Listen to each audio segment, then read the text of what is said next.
¿Qué tal? Buenas tardes, buenos días en América Latina. Estamos en la formación de Bioconlus del mes de septiembre en directo. Eh, para quien no nos conozca, somos una empresa que trabaja con frecuencias de luz para cultivar nuestra salud y nuestro bienestar. Y mi nombre es Fernando Sánchez, llevo la parte técnica. Y hoy vamos a hablar de un tema fascinante, el agua. El agua es un elemento mágico y que sustenta la vida. Y vamos a comentar qué propiedades desconocidas tiene que nos pueden servir para nuestra salud y también cómo hacer aerosoles de una forma práctica y sencilla que nos pueden ayudar también en nuestra salud. Si no conocéis el agua en su parte como más misteriosa, más desconocida, quedaros porque vais a ver cosas sorprendentes y muy bonitas. Una propiedad fundamental para la vida es la capacidad calorífica del agua. ¿Qué significa esto?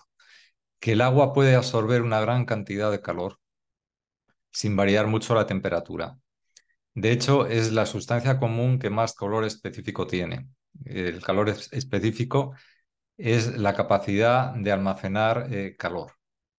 Entonces, esto la convierte en un gran regulador térmico, un regulador de la temperatura, porque está continuamente absorbiendo calor si en el exterior hay más temperatura o emitiéndolo si en el exterior baja la temperatura. El calor, como sabéis, es la radiación infrarroja. Gracias a esto, por ejemplo, las zonas de costa tienen unas temperaturas más equilibradas que las centrales. En pleno verano, por ejemplo, aquí en España, en la meseta, en Toledo, podemos llegar a 42 grados. Sin embargo, en la costa, en Valencia, es muy difícil que pase de los 30 grados. Y en invierno es al revés. O sea, se pueden llegar a temperaturas en una zona lejana al mar a 5 grados bajo cero y en la zona de la costa no bajar de 10. Entonces, esto ya indica la capacidad que tiene el mar de absorber y emitir calor. En el cuerpo humano pasa igual. Para regular el organismo necesitamos estar bien hidratados, no solo cuantitativamente, sino también cualitativamente, porque existen distintas calidades de agua. Vamos a verlo en la segunda parte. Vamos a ver unos detalles de propiedades del agua, luego vamos a entrar en la parte práctica de aerosoles y luego vamos a hacer unos comentarios sobre determinadas propiedades fundamentales del agua. Em, si tenéis preguntas, por favor, podéis irlas escribiendo en el chat o anotarlas y luego cuando paremos las contestaré con mucho gusto. Vamos allá. ¿Cómo regula las temperaturas? Pues gracias a su capacidad de amortiguar la temperatura, la vida es posible. En el planeta, si no tuviéramos, si tuviéramos los océanos, las temperaturas se dispararían. Serían como, por ejemplo, en Marte, que tienen a lo mejor 40 grados bajo cero en la noche y pueden llegar durante el día a temperaturas altísimas.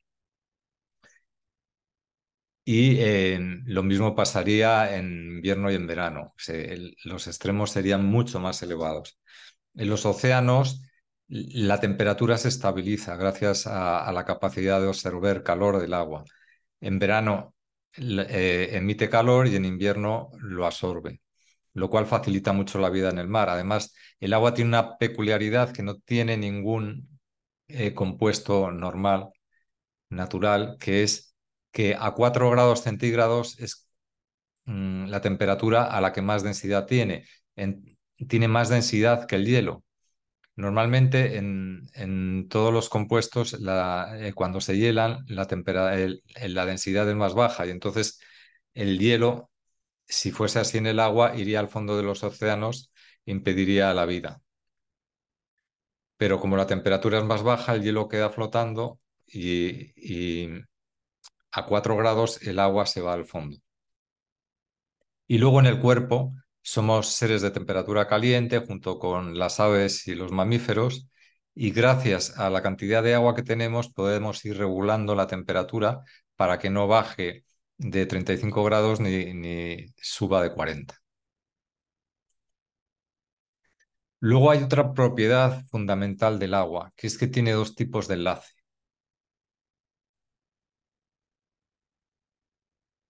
Pod- Podemos ver en la imagen que esto es una molécula de agua, tiene un oxígeno y dos hidrógenos.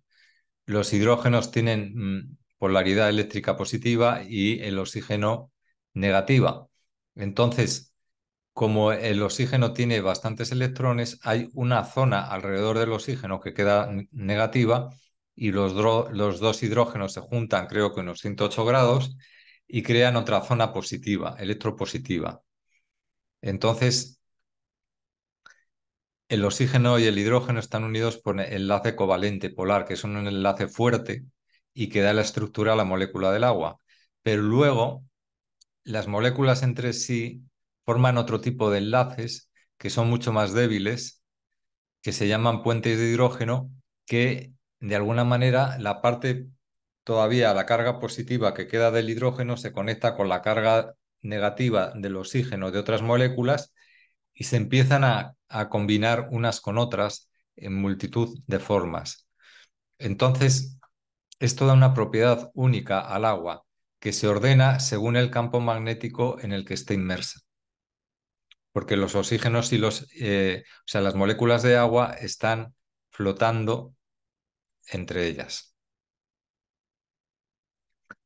Esto va a definir unas características importantísimas del agua, que el agua puede almacenar información y puede tomar multitud de formas. Las moléculas de agua pueden combinarse de infinidad de maneras. Entonces, lo que podemos ver es que una molécula de agua es como una brújula navegando entre millones de brújulas. Y esa brújula, que en realidad es una brújula que se orienta más eléctrica que magnéticamente, se orienta en función de los campos magnéticos en los que está inmersa, en los campos electromagnéticos. Y las moléculas de agua se encuentran en continuo movimiento, van orientándose según cambian los campos electromagnéticos que en la naturaleza están cambiando continuamente, pues así van cambiando de orientación las moléculas del agua y se combinan entre ellas de cantidad de formas, lo cual les da una capacidad de complejidad y de asimilar la información del campo magnético que es única. Otra característica del agua, debido a esta, es que toma la forma del campo de información en el que está inmersa. Sabemos que existen unos campos de información, los que en Occidente llaman campos morfogenéticos, son campos cuánticos que, a los que están unidas, por ejemplo, pues, un tipo de raza de animales o de especie de animales. Y esos campos están de alguna manera en el espacio y el agua tiene la capacidad de absorberlos y reflejarlos, de convertirse en una forma parecida al campo donde está inmersa. Entonces, dentro del campo de información del ser humano va a tomar la forma del campo del ser humano y tiene la especialísima capacidad de capturar energía cinética, por ejemplo, del viento en movimiento. En el mar se ve las olas cuando hay mucho viento que se pueden levantar hasta 9 metros, por ejemplo, y es debido a la capacidad de absorber la energía cinética del aire. La energía térmica ya lo hemos visto, que tiene una gran capacidad de acumular calor, y luego la energía magnética. El agua se orienta, las moléculas de agua se orientan perpendicular a los campos electromagnéticos, son diamagnéticas y alineadas con los campos eléctricos y perpendiculares a los campos magnéticos. Entonces, las moléculas de agua siempre están haciendo dibujos relacionados con los campos en donde están inmersas. Y esto le da esa propiedad tan especial de captar la información del agua y de poder comunicarla. Esa posibilidad de recibir, almacenar y emitir información de los campos o las moléculas con las que entran en contacto. Las moléculas de agua hacen conexiones entre ellas repitiendo la forma de la molécula con la que han estado en contacto. Esto le llaman la huella electromagnética del agua. Y está basada en lo que vimos antes, en que a través de esos puentes de hidrógeno, que son conexiones débiles, el agua tiene memoria y puede, por ejemplo, capturar la información de la homeopatía, que está capturada a través de la energía cinética de la dinamización, y de la terapia floral, que está capturada a través de la radiación solar que pasa por la flor. Entonces, tenemos que el agua es un líquido especialísimo y muy vinculado al fenómeno que llamamos vida. Desde este punto de vista, el cuerpo es como un recipiente que está lleno de agua. Tiene una estructura que son los huesos, que es la que menos cantidad de agua tiene, que sostiene de alguna manera el recipiente, y un envoltorio, que es la piel, que es la que envuelve el recipiente. El interior es un gran porcentaje de agua, mínimo 60-70%. Dependiendo de los órganos, por ejemplo, los ojos y la sangre tienen un 94-95% de agua, el cerebro un 83% y los órganos oscilan entre un 75 y un 85% de agua, con lo cual somos prácticamente agua. Todos los procesos bioquímicos, además, todos los intercambios moleculares se dan en general en un medio acuoso y la mayoría de ellos tienen relación con intercambios con el agua. Y luego hay una propiedad que se ha descubierto nueva, que es interesantísima, que el ADN y las proteínas están envueltas dentro de un tipo de agua que se ha denominado agua cristal líquido. Y este agua protege a esas moléculas que son fundamentales, son las que estructuran la vida, tanto el ADN como las proteínas, las protege para que no se deterioren.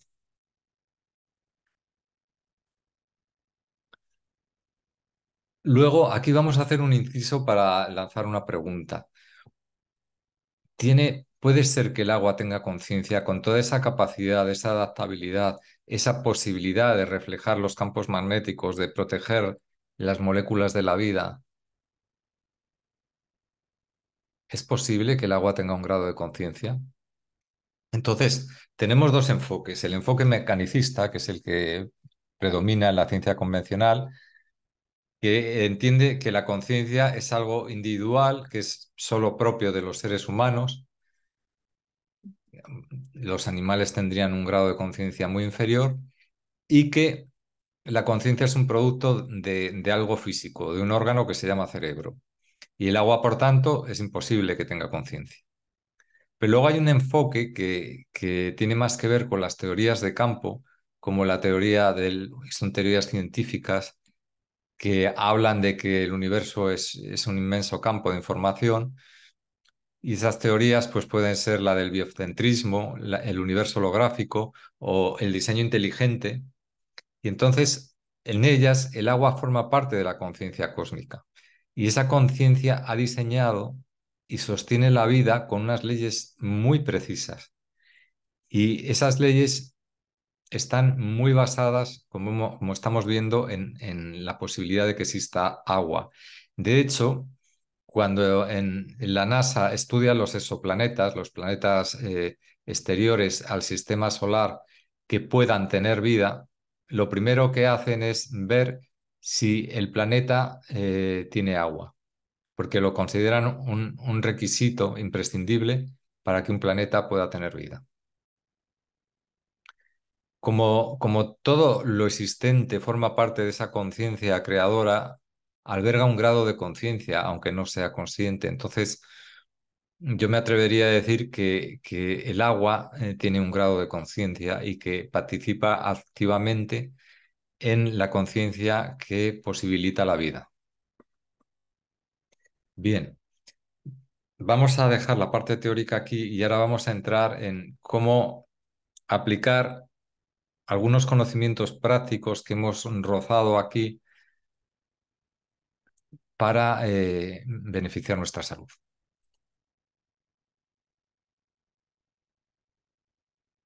Luego vamos a entrar más a fondo en estos cuatro personajes, si nos da tiempo. Y si no, en una siguiente formación lo vamos a hacer, porque esto es valiosísimo. Estos son cuatro investigadores del agua, hay más, por supuesto, pero estos a mí me parecen de los principales. Y son un europeo, un estadounidense y dos asiáticos. El primero, por edad, Víctor Söberge, falleció creo que en el año 68 y fue un naturalista austriaco muy conocido. Tuvo una vida de película que en algún momento, si podremos, hablaremos de ella. Y él estudió las propiedades vitales de las aguas de los ríos y en los bosques. Hizo unos descubrimientos sorprendentes. Luego está Masaru Emoto, que es el más conocido, que es un... Él decía que no es científico, que es divulgador científico, porque mm, tumbaron sus ideas desde la ciencia ortodoxa de que el agua tiene memoria. Y él lo que hizo es someter el agua a determinados campos de información, congelarla y ver que cuando la información que se le enviaba al agua era armónica, formaba cristales bellísimos y cuando no, formaba unos cristales deformes. Entonces, de alguna manera mostró que el agua recibe la información que se le emite. Luego está Mu-Sik John, que es el menos conocido, es un científico que trabajó para el gobierno coreano muchos años, muy como un hombre muy detallista y muy ortodoxo que investigó con herramientas muy sofisticadas de, no sé, de resonancia magnética y otras, las moléculas de agua, que al ser tan pequeñas es muy difícil seguirles el rastro. Y él descubrió, creo que fue el primero en descubrir, que el agua tiene en determinados casos una forma de cristalización hexagonal sin dejar de ser líquido, y esa forma hexagonal es semejante a la de un cristal, y en este caso un cristal líquido, lo cual le da unas propiedades excepcionales. Y luego está Gerald Pollack, que es el único que vive aún, que es un científico estadounidense muy conocido por todas sus investigaciones del agua y que dirige todos los años el Water Conference, que es el congreso de agua más avanzado que existe en el mundo. Y él ha investigado mucho esa fase líquida y cristalina del agua.